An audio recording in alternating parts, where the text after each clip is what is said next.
নমস্কাৰ মিয়াসকলে পাহৰি যাব নালাগে বুলডোজাৰৰ কোব ভুৱা এনকাউণ্টাৰ মিয়াসকল বা মুছলমানসকল সন্মানেৰে জীয়াই থাকক বুলি এটা উল্লেখ কৰা হৈছে কংগ্ৰেছৰ তৰফৰ পৰা আৰু এইখন চৰকাৰে বিজেপি চৰকাৰে মিয়া মুছলমানসকলক সকলো ফালৰ পৰা বিপদত পেলাইছে আৰু বুলডোজাৰে ভাঙি পেলোৱা হৈছে মুছলমানৰ মাদ্ৰাজা ভুৱা এনকাউণ্টাৰ কৰা হৈছে আৰু এই বুলডোজাৰৰ কোব সকলো পাহৰি যাব নালাগে মুছলমানসকলে মুছলমানৰ ন্যায়ৰ বাবে এতিয়া গৰজি উঠিল কংগ্ৰেছ আৰু মিয়া বৰঠাকুৰে জুৰিয়াত ডাঙৰ মন্তব্য কৰিছে মিয়া মুছলমানক লৈ আমি সবিস্তাৰে খবৰটো লৈ অহাৰ চেষ্টা কৰিম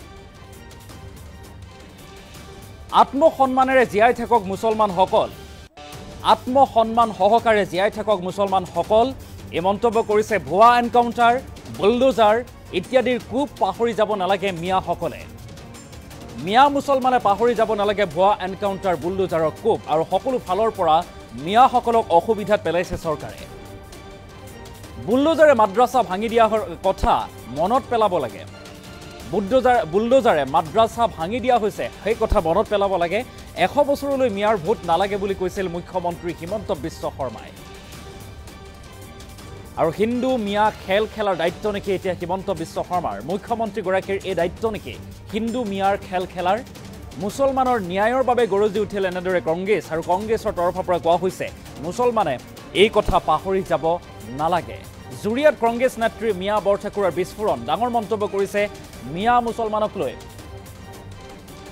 আত্মসন্মান সহকাৰে জীয়াই থাকিব লাগে অসমৰ মুছলমানসকল মিয়াসকল আত্মসন্মান সহকাৰে জীয়াই থাকিব লাগে বুলি উল্লেখ কৰিছে মীৰা বৰঠাকুৰে ভুৱা এনকাউণ্টাৰ বুলডোজাৰৰ কোব পাহৰি যাব নালাগে মিয়াসকলে বুলডোজাৰৰ কোব পাহৰিব নালাগে কেতিয়াও মিয়াসকলে সকলো ফালৰ পৰা মিয়াসকলক অসুবিধাত পেলাইছে চৰকাৰে বিপদত ঠেলি দিছে চৰকাৰে মিয়াসকলক আৰু বুলডোজাৰে মাদ্ৰাছা ভাঙি দিয়াৰ কথা মনত পেলাব লাগে মিয়াসকলে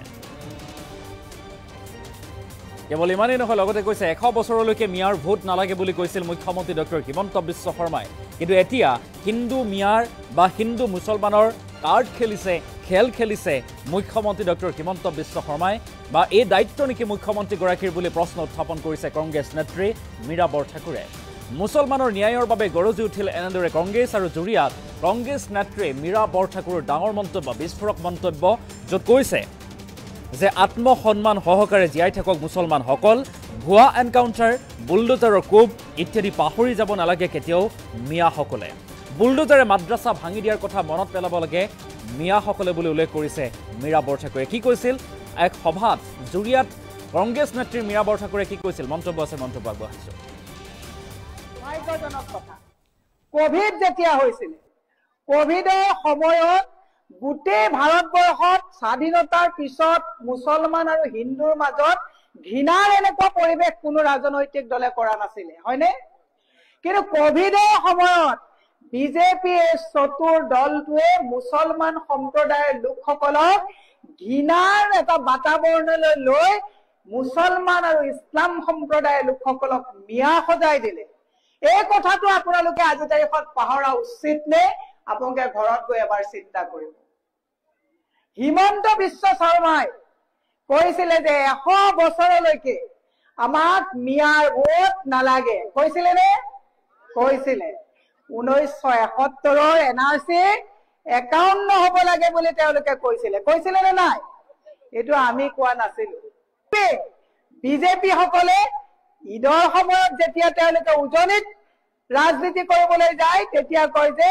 ইয়াত আপোনালোকে খোৱা মাংস কাটিব নোৱাৰে আৰু আজি তেওঁলোকে কৈছে যে 26ত তেওঁলোকে মুছলমানৰ ভোট লৈ পেলাই দিছপুৰ দখল কৰাৰ কথা তেওঁলোকে কোৱা আৰম্ভ কৰিছে মই আজি প্ৰশ্ন কৰিছো মুখ্যমন্ত্ৰী ৰাজধৰ্ম কি মুখ্যমন্ত্ৰী ৰাজধৰ্ম হিন্দু মুছলমান কৰা নে মুখ্যমন্ত্ৰী ৰাজধৰ্ম চৰকাৰী বিদ্যালয়বিলাক ভালকে চলাই আপোনাৰ সতি সন্ততি নাতি ভাই ভতিজাক শিক্ষা প্ৰদান কৰাটো মুখ্যমন্ত্ৰীৰ দায়িত্ব নে হিন্দু আৰু মিয়া মিয়া খেল খেলা লুডু খেলাৰ দায়িত্ব এই প্ৰশ্ন আপোনালোকক মই ধৰ্ম কৰা ব্যক্তিসকলৰ মাজত আজি এৰি দিলো হিমন্ত বিশ্বৰ কাৰণে এইসকল মিয়া এইসকল মানুহৰ হাতত কিন্তু আজি তাৰিখত 14 গোষ্ঠী অসমত থকাৰ পিছতো আজিও লোন এটা ল'ব গ'লে এখেতসকলৰ কিমান অসুবিধা আপোনালোকে নিজক আজি আপোনালোকে নিজে সুধিব হয়নে নহয় আজি মাটি পট্টাৰ কাৰণে আপোনালোকৰ অসুবিধা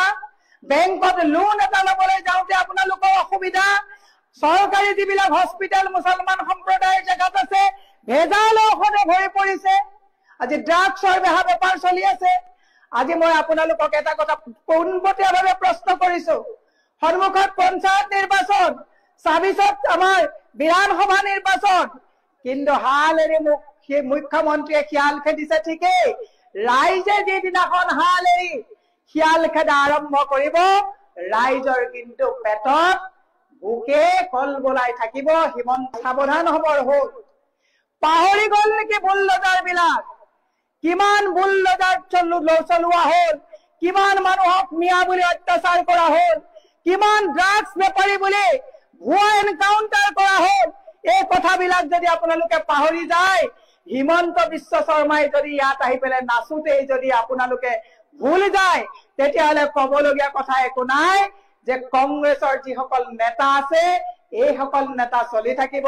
কিন্তু বুলডোজাৰ মাৰোতে কিন্তু বুলডোজাৰৰ ওপৰত খাৰা হবলৈ এই নুৰুল হুদা ডাঙৰীয়াই যাব লাগিব, ৰকিবুল হুছেইন ডাঙৰীয়াই যাব লাগিব, প্ৰদ্যুৎ বৰদলৈ, ভূপেন বৰা আৰু মীৰা বৰঠাকুৰৰ দৰে মানুহবিলাকে আমি যাব লাগিব। এইটো দলে আজি তাৰিখত উজনিত কোনোবা যদি মুছলমান মানুহ যায়, সেই উজনিৰ মুছলমান মানুহসকলক বা নামনিৰে হওক মুছলমান মানুহৰ যিটো আভিজাত্য, মুছলমান মানুহৰ যিটো আত্মসন্মান, এই গোটেই সন্মান বিলাকক ভুলণ্ঠিত কৰি এতিয়া হিমন্ত বিশ্ব শৰ্মাই, অসমীয়াত এটা কথা আছে যে ঠেলাৰ নাম বাবাজী, শুনিছেনে নাই? আপোনালোকক আহ্বান জনাইছো, বুলডোজাৰ যোনদিনাখন আপোনালোকৰ তাত লাগিব, যিদিনাখন ভুৱা এনকাউণ্টাৰ আপোনালোকৰ তাত লাগিব, যিদিনাখন গৰু দালাল বুলি ভুৱা এনকাউণ্টাৰ আপোনালোকৰ তাত লাগিব, আপোনালোকক সুৰক্ষাৰ বাবে মাত মাতিবৰ কাৰণে আমি আপোনালোকৰ লগত আছো। আমি হিন্দুৰ লগতো আছো, আমি মুছলমানৰ লগতো আছো। কিন্তু যিদিনাখন তেওঁলোকে মুছলমানক ঢাল হিচাপে ব্যৱহাৰ কৰি উজনিত ভোট লাগিব, তেতিয়া কিন্তু দাড়ি লুঙিৰ 4জন মানুহক এনকাউণ্টাৰ কৰিবলৈ হিমন্তৰ পুলিচৰ কিন্তু আঙুলি নকপে। এই কথা পাহৰি নাযাব। আৰু এনেদৰে কংগ্ৰেছ নেত্ৰী মীৰা বৰঠাকুৰে মুছলমান সম্প্ৰদায়ৰ একাংশ লোকৰ সন্মুখত ডাঙৰ মন্তব্য কৰিছে। ভুৱা এনকাউণ্টাৰ, বুলডোজাৰৰ কোব পাহৰি যাব নালাগে মিয়াসকলে। সকলো ফালৰ পৰা মিয়াসকলক অসুবিধাত পেলাইছে চৰকাৰে। আত্মসন্মানেৰে জীয়াই থাকিব লাগে মুছলমানসকল বুলি উল্লেখ কৰিছে। বুলডোজাৰে ভাঙি দিয়া হৈছে মাদ্ৰাছা, আৰু এই কথা মনত পেলাব লাগে মিয়াসকলে। আৰু 100 বছৰলৈ মিয়াৰ ভোট নালাগে বুলি কৈছিল মুখ্যমন্ত্ৰী হিমন্ত বিশ্ব শৰ্মাই। আৰু এনেদৰে কেইবাটাও মন্তব্য কৰিছে কংগ্ৰেছ নেত্ৰী মীৰা বৰঠাকুৰে। জুৰিয়াৰ এখন সভাত সংখ্যালঘু লোকৰ সন্মুখত এনেদৰে ভাষণ প্ৰদান কৰি মীৰা বৰঠাকুৰে কৈছে যে মুছলমানৰ ন্যায় হ'ব লাগে, মুছলমানসকলক ন্যায় প্ৰদান কৰিব লাগে। কিন্তু এইখন চৰকাৰে মুছলমানসকলক অসুবিধাত পেলাইছে, বিভিন্ন সমস্যাত পেলাইছে বুলি অভিযোগ উত্থাপন কৰি বিস্ফোৰক মন্তব্য যে আত্মসন্মানেৰে জীয়াই থাকক মুছলমানসকল। কেৱল ইমানেই নহয়, মুছলমানসকলে পাহৰি যাব নালাগে ভুৱা এনকাউণ্টাৰ, বুলডোজাৰৰ কোব। পুনৰবাৰ আমি সেই মন্তব্যটো আগবঢ়াইছোঁ। কোভিড যেতিয়া হৈছিল, কোভিডৰ সময়ত গোটেই ভাৰতবৰ্ষত স্বাধীনতাৰ পিছত মুছলমান আৰু হিন্দুৰ মাজত ঘৃণাৰ এনেকুৱা পৰিৱেশ কোনো ৰাজনৈতিক দলে কৰা নাছিলে, হয়নে? কিন্তু কোভিডৰ সময়ত বিজেপি চতুৰ দলটোৱে মুছলমান সম্প্ৰদায়ৰ লোকসকলক ঘৃণাৰ এটা বাতাবৰণলৈ লৈ মুছলমান আৰু ইছলাম সম্প্ৰদায়ৰ লোকসকলক মিয়া সজাই দিলে। এই কথাটো আপোনালোকে আজি তাৰিখত পাহৰা উচিত নে? আপোনালোকে ঘৰত গৈ এবাৰ চিন্তা কৰিব। হিমন্ত বিশ্ব শৰ্মাই কৈছিলে যে 100 বছৰলৈকে আমাক মিয়াৰ ভোট নালাগে, কৈছিলে নে? কৈছিলে। 1971ৰ NRC 51 হ'ব লাগে বুলি তেওঁলোকে কৈছিলে নে নাই? এইটো আমি কোৱা নাছিলো। বিজেপি সকলে ঈদৰ সময়ত যেতিয়া তেওঁলোকে উজনিত ৰাজনীতি কৰিবলৈ যায়, তেতিয়া কয় যে ইয়াত আপোনালোকে খোৱা মাংস কাটিব নোৱাৰে। আৰু আজি তেওঁলোকে কৈছে যে 26ত তেওঁলোকে মুছলমানৰ ভোট লৈ পেলাই দিছপুৰ দখল কৰাৰ কথা তেওঁলোকে কোৱা আৰম্ভ কৰিছে। তেওঁলোকক মই আজি প্ৰশ্ন কৰিছো, মুখ্যমন্ত্ৰী ৰাজধৰ্ম কি? মুখ্যমন্ত্ৰী ৰাজধৰ্ম হিন্দু মুছলমান কৰা নে মুখ্যমন্ত্ৰী ৰাজধৰ্ম চৰকাৰী বিদ্যালয়বিলাক ভালকে চলাই আপোনাৰ সতি সন্ততি নাতি ভাই ভতিজাক শিক্ষা প্ৰদান কৰাটো মুখ্যমন্ত্ৰীৰ দায়িত্ব নে হিন্দু আৰু মিয়া মিয়া খেল খেলা লুডু খেলাৰ দায়িত্ব? এই প্ৰশ্ন আপোনালোকক মই ধৰ্ম কৰা ব্যক্তিসকলৰ মাজত আজি এৰি দিলো। হিমন্ত বিশ্বৰ কাৰণে এইসকল মিয়া, এইসকল মানুহৰ হাতত কিন্তু আজি তাৰিখত 14 গোষ্ঠী অসমত থকাৰ পিছতো আজিও লোন এটা ল'ব গ'লে এখেতসকলৰ কিমান অসুবিধা আপোনালোকে নিজক আজি আপোনালোকে নিজে সুধিব, হয়নে নহয়? আজি মাটি পট্টাৰ কাৰণে আপোনালোকৰ অসুবিধা, বেংকত লোন এটা ল'বলৈ যাওঁতে আপোনালোকৰ অসুবিধা, চৰকাৰী যিবিলাক হস্পিটেল মুছলমান সম্প্ৰদায়ৰ জেগাত আছে ভেজাল ঔষধে ভৰি পৰিছে। আজি ড্ৰাগছৰ বেপাৰ চলি আছে। আজি মই আপোনালোকক এটা কথা পোনপটীয়াভাৱে প্ৰশ্ন কৰিছো, সন্মুখত পঞ্চায়ত নিৰ্বাচন, 26ত আমাৰ বিধানসভা নিৰ্বাচন, কিন্তু হাল এৰি মুখ্যমন্ত্ৰীয়ে শিয়াল খেদিছে ঠিকেই। ৰাইজে যিদিনাখন হাল এৰি শিয়াল খেদা আৰম্ভ কৰিব, ৰাইজৰ কিন্তু পেটত ভোকে কল বলাই থাকিব। হিমন্ত সাৱধান হবৰ হ'ল। পাহৰি গ'ল নেকি বুলডোজাৰ বিলাক?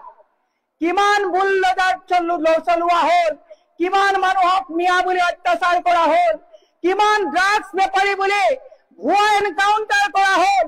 এই কথাবিলাক যদি আপোনালোকে পাহৰি যায়, হিমন্ত বিশ্ব শৰ্মাই যদি ইয়াত আহি পেলাই নাচোতেই যদি আপোনালোকে ভুল যায়, তেতিয়াহ'লে ক'বলগীয়া কথা একো নাই যে কংগ্ৰেছৰ যিসকল নেতা আছে এইসকল নেতা চলি থাকিব, কিন্তু বুলডোজাৰ মাৰোতে কিন্তু বুলডোজাৰৰ ওপৰত খাৰা হ'বলৈ এই নুৰুল হুদা ডাঙৰীয়াই যাব লাগিব, ৰকিবুল হুছেইন ডাঙৰীয়াই যাব লাগিব, প্ৰদ্যুৎ বৰদলৈ, ভূপেন বৰা আৰু মীৰাবৰ ঠাকুৰৰ দৰে মানুহবিলাকে আমি যাব লাগিব।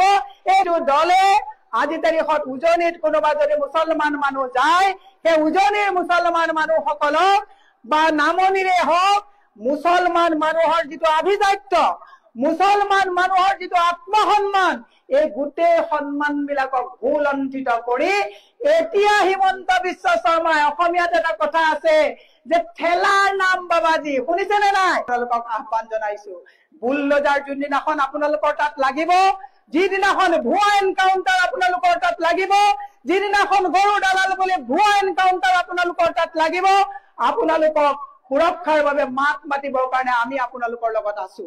আমি হিন্দুৰ লগতো আছো, আমি মুছলমানৰ লগতো আছো।